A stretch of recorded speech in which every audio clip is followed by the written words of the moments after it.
Welcome to Adrenaline Fueled Firearms. My name is Scott. I'm here to give you my opinion.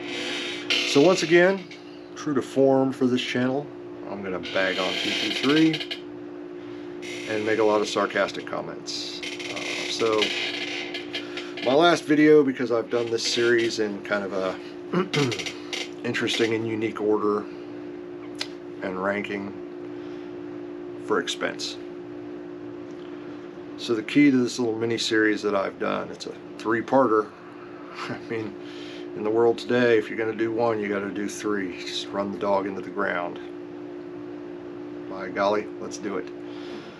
So I've been discussing ammunition for the AR platform that is less expensive than 223, just in case your primary goal on operating an AR-15 is familiarization and lack of expense. I've gone over,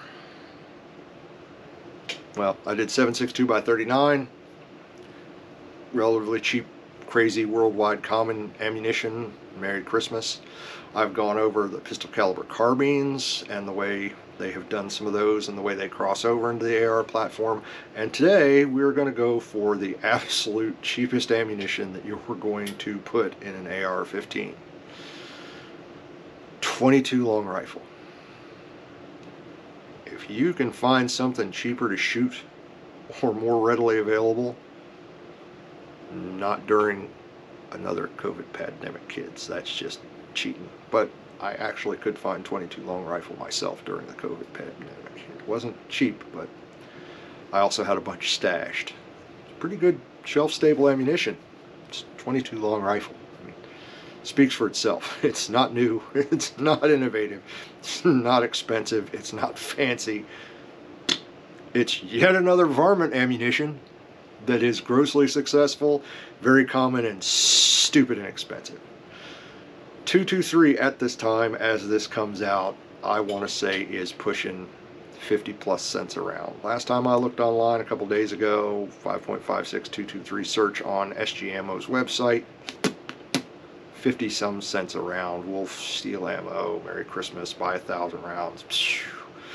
7.62x39 was only a few cents around cheaper, but it was technically cheaper. PCC 9mm ammunition was half that. I bought that 2A at 20 cents a round. I want to say 22 long rifle is like 3 to 5 cents a round right now. I don't know exactly where it's at right this second because I'm running on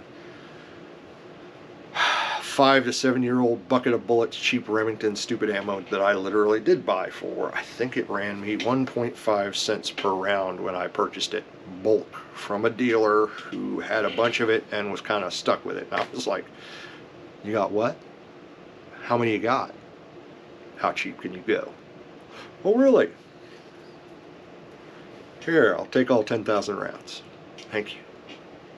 So I'm still running on that ammo, shooting it through all the different stuff I've got.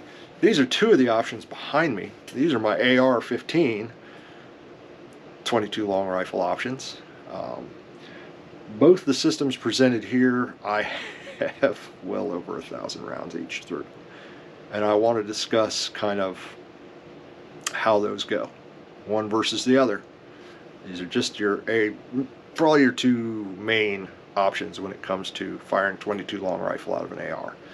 Now, both of these operate utilizing the same style of magazine. Smith & Wesson and Colt have AR-15 style specialty rifles that shoot 22 long rifle, and both utilize a different, each one, proprietary 22 long rifle magazine that don't go with anything else. And you're not going to be shooting off of a standard, as I said, AR-15. They have their own specialized play toy. It shoots its own magazines, shoots 22 long rifle, feels the same as one of these does, but it's not something you can swap out to something else. This magazine is manufactured by a couple different companies in slightly different configurations. Of course, you have your California compliant stupid people, because that 11th round is the one that's an actual people murdering monstrosity, so you can only have 10 of them. And then you have 20, 30 round magazines for people that live in states that aren't legislated by insane people who do their thing based completely on opinion and not facts. Fear. Fear. Not just opinion, fear. Both of these setups, as you can see, this, while old and crusty, 16A1 style pattern, standard AR pattern, and this doesn't even have a lower under it right now because I've got it on another firearm. And I like you folks, but that extra 30 seconds to a minute it would have taken me to flip it over and then throw it here on the counter and figure out a way to prop it up, there's no point. None of you are so stupid you don't understand what I'm talking about. If you are, hit a lot of other websites and do a lot of other research and then come back here and finish watching the next 10 or 15 minutes of this currently 5-minute-ish video, and you'll understand a little bit better what's going on here. Now, the two options that I have here are the, wait for it, BCA, Bear Creek Arsenal 22 long rifle upper. They also have a 22 mag upper, and I think they have a 17 HMR upper now. But we're going to talk about this unit right here, and then we're going to talk about what blasphemous evil I've committed upon this otherwise glorious actual 223 Remington rifle. This is not 223 Wild. This is not 5.56. This rifle here is so flippin' old that it is no joke 223 Remington, chamber only. Don't F around with it. Pencil barrel. Hell, the previous owner rattle can painted it because it was probably starting to get some rust, or the old coating was wearing off. But this unit has been retrofitted with a CMMG 22 long rifle conversion kit. That kit cost me roughly $200, included one magazine, a new buffer spring, and the kit itself, which is inserted in place of the bolt carrier group on a standard AR. It fills the chamber and moves up to where it makes contact with the threads, the rifling of the barrel. 223 is very, very close to 22 long rifle in its diameter. Part of the reason I don't like it. It's so cute, but I'm not secure enough in my masculinity to rely on something a caliber that small. So since I'm tiny in the pants, I have to go big in the gun. It's just a reality of my existence. That may not be your thing, but it's mine. I'm not going to deal with it. I don't do meetings or, admit that I'm an addict, because that would be like admitting I'm somehow wrong, which I'm genetically incapable of doing thanks to my parentage and my upbringing. So what I did was converted this bad boy over to 22 long rifle so that it still had a use in my gun safe. And the CMMG kit is a reasonably decent option. It does cycle the ammunition. I will say that I won't say I'm disappointed in it. I will say that you will have malfunctions based on the fact that this unit inserts into a standard upper and still has the carry handle. Wow.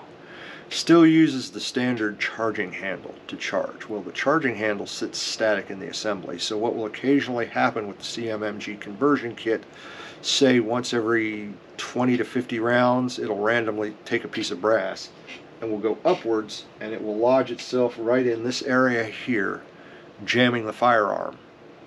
Then you unload it safely, clear it. You may or may not have to fully disassemble the weapon. A pair of pliers works sometimes, but anyway, expect it to malfunction approximately 2 times every 100 rounds when a piece of brass gets stuck between the sub-caliber device that CMMG has designed and the charging handle. That's just that malfunction. No other craziness going on that I have found that happens, as I said, approximately every 30 to 50 rounds. I have had it more often, but I've also gone 100 rounds without it happening. But my average over the 2,500-ish rounds that I tracked to see how it went, that was what happened with it. It didn't have much to do with whether it was lubed, whether it was dry, whether it was dirty, whether it was clean. It operates like anything else best when it is properly lubricated and clean, which unfortunately, no matter how well you clean it Sunday to go, or Saturday or Friday night When you go out shooting the next day, when you're 1,000 rounds into it, that cleaning didn't last through all 1,000 rounds. You get dirtier every time you pull the trigger. But if you do only do 100 rounds here or there, you tend to avoid the malfunction pretty well. It seems to be something that occurs because the rim catch is not discarding the round properly and becomes more agitated and aggravated and worse when there's a bunch of carbon and goop in the weapon. So if you only do like 50 to 100 rounds and then clean it, 50 to 100 rounds and then clean it, I don't mean just pull it apart and wipe it down, I mean clean it and re-lubricate it, then you can almost eliminate that malfunction. I did 500 rounds that way and only had, I think, 2 malfunctions. Just shoot 100 rounds, pull it apart, clean it thoroughly, re-lubricate, put it back together, shoot 100 rounds, pull it apart, clean it, re-lubricate it, put it back together, shoot 100 rounds. Out of that 500 round batch, I only had 1 malfunction. However, I did have the reverse problem one time with I don't even think it was cheap ammunition. It was just literally, it was a crappy day, it was windy. I think I was getting outside contamination to it where it didn't prove out. So the conditions you're shooting under have a lot to do with the CMMG $200+ conversion kit. It does a thing. The BCA 22 long rifle, AR-15 or AR-15 upper, depending on which you purchase, in my experience, has been more dependable. I have put at least 2,500 rounds through this unit. I could lie and say that I have actually cleaned it, but I've AK-47'd this thing. When I ran into problems, I literally got a can of CRC brake cleaner, sprayed the thing out, and then put more oil in it and went back to town with it. So, not the recommended method for dealing with it, not by any stretch of the imagination something that I would recommend for the durability and long-term ownership of your firearm. But it's a lazy-ass option, and it actually works, and I actually don't have very many malfunctions out of this thing. One of the reasons I really enjoy this 22 long rifle BCA conversion kit, I left a bullet out, didn't talk about it, in case you've never seen 22 long rifle. One of the things I really enjoy about this BCA unit is I think I had $185 in this upper, and it came with a magazine. It was when they first introduced them. They were doing a special on it. It was free shipping. It was, God, for some reason, I start to itch whenever I talk about BCA. I get a little twitchy. Start looking around, make sure the man ain't looking for me. So I think it's got to do with some kind of an addiction, but I don't know exactly what it is. But anyway, BCA has so many specials, and they produce a reasonable quality product, and for the price, I'm not sure you can beat their quality for the price. If somebody finds a way to beat BCA for the price, I am not by any stretch of the imagination a loyal junkie. I will totally switch, pushers. On the opposite hand, if BCA decides to start sending me free crap, I'll happily review more of their stuff. But guys, I own a bunch of your stuff. I haven't really had any problems out of it. I've had good experience with your customer service department, and I'm gonna swing from your nuts a little bit here, but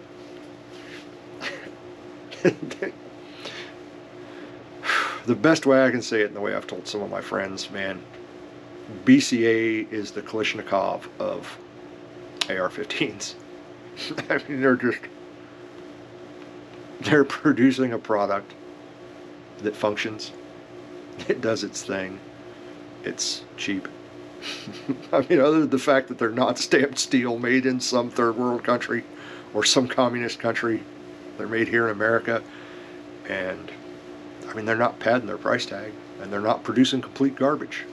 A 450 Bushmaster review. The gas block had 6 freaking Allen screws holding it in place.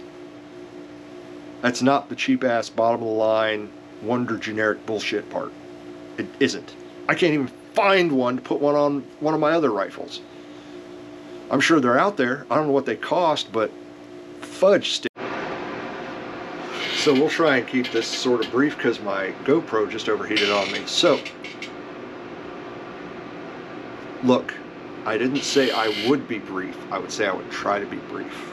Actually being brief is impossible for me. Can't do it. Too many words, too little brain, too much opinion.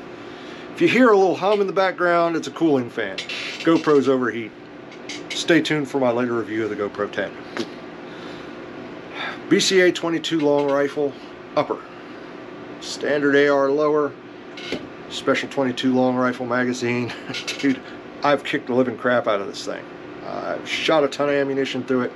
I might even just maybe possibly have a Franklin Arsenal binary trigger kit. Yeah. Lots of pew. The pew and the pew and the pew pew pew. So I've done about everything I can do to this BCA upper as far as just treating it like putting too many rounds downrange between cleanings, you name it. I literally, like, I want to say like one malfunction every 500. There have been times I've had no malfunctions. And I have put a ton of ammo through this thing, let me tell you folks. I love shooting 22 long rifle because 22 long rifle is super cheap.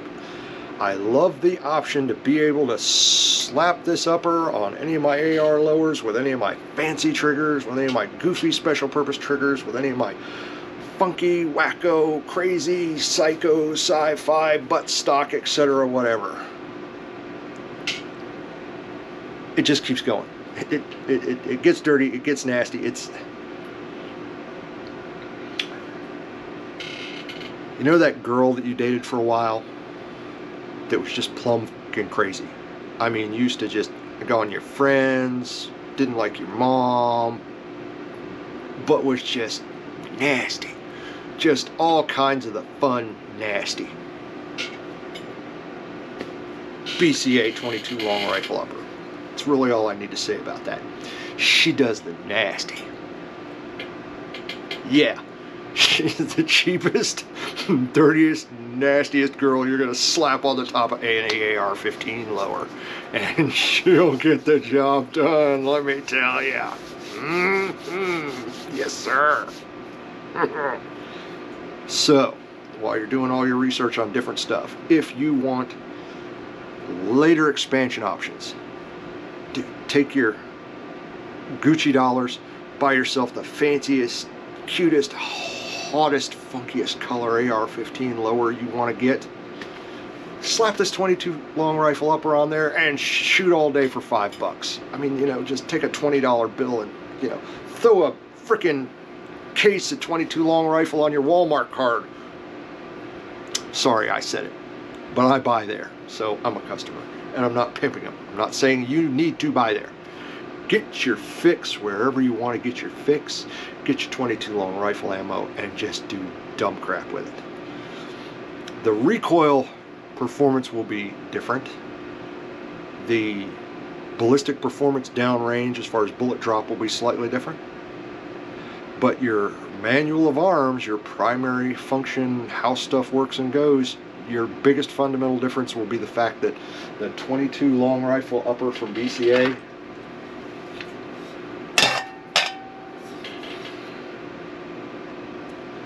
does not use a traditional charging handle. There's a little pluggy in here. That thing sits inside. That's your actual recoil operation is right there, because it won't use your stock rifle buffer. There's not enough recoil to operate a standard AR buffer. So it's got its own internal buffer system. So with your actual manual of arms, i.e. the functions of how the AR-15 operates, your primary difference will be, this is your charging handle. So if you have a malfunction or when you're charging or whatever, this is your charging handle. Bolt will not lock to the rear and stay there until you put in a new magazine. You're gonna have to grab that sucker, slap it, get a new round in, Merry Christmas. But other than that, when it comes to your manual of arms on how an AR-15 operates with all the various ammunitions, that's your difference. Icky, I'm all dirty. Pro tip, you shoot a bunch of ammo through something and you don't clean it, when you handle it, you get dirty. So, the BCA 22 long rifle upper is a product that I personally enjoy a lot. And I mean, for a couple of $100 for the upper, and a lot of money for a lot of ammo down range. 22 long rifle, per pew is about as cheap as you can get. You'll be able to train with it. You'll be able to do your reload drills, you know, however you want to do it. It buckles down to a standard AR. So, for me, to me, in my opinion, it's valid for training. It's valid for piddle farting around. If you want to argue that it's not valid for home defense, I would like to point you to the historical fact that 22 long rifle suppressed was a SOCOM handgun of choice from, I don't know, Vietnam for quite a ways. I mean, guess what? Our government put people down with 22 long rifle. And my usual argument about, you know, whether something's good or not is, you know, our government spends more money on guns and ammo than any individual private citizen's ever going to do. Now, there are other options today. I'm sure they're not still doing that, but, and I'm not saying for a fact that, you know, you can just watch John Wayne's The Green Berets and see him poop that little sentry in there and assume that that was the way it worked back in the day. However, in conversations with real live, no bullshit people who were there and did do the deed, you can put a person down with a 22 long rifle. So for home defense, it's not necessarily not a legitimate choice. 22 long rifle will check a lot of the same boxes that 223 will check. Or you could go up a little bit and go to 22 Magnum. Still cheaper than 223 most of the time. A little bit harder to find. Okay, significantly harder to find depending on what's going on in the world, but still a valid solution and checks off several of the boxes that 223 will check off. I'm not saying it's the be-all end-all. I'm just saying if you like the 223 because it's cheap, there's cheaper out there. I want to thank everyone for tuning in, sticking around through my technical difficulty here with my little GoPro, listening to my narcissistic, arrogant, know-it-all opinions. Go out and check all the other narcissists who are out there who've put up their stuff on the internet and will tell you all about what their golden opinion is and how smart they are and how their opinion is the best one out there. Talk to people in shops, support your local gun shops, purchase products that you feel comfortable with, that you feel are safe, that fit within your budget. Train safely, shoot safely, don't be a dick. You know what? Shopping carts. I saw a cool meme a while back on the shopping carts.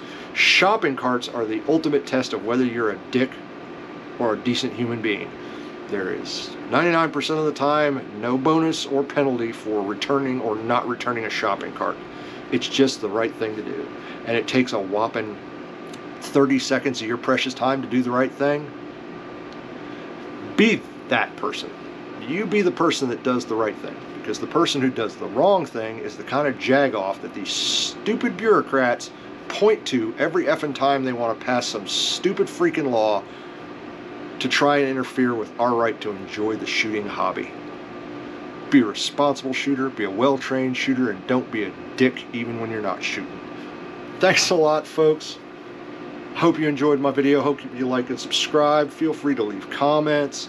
Hit the little bell so you get notifications. So on my regular schedule, when I get around to doing videos, you can enjoy my crazy opinion.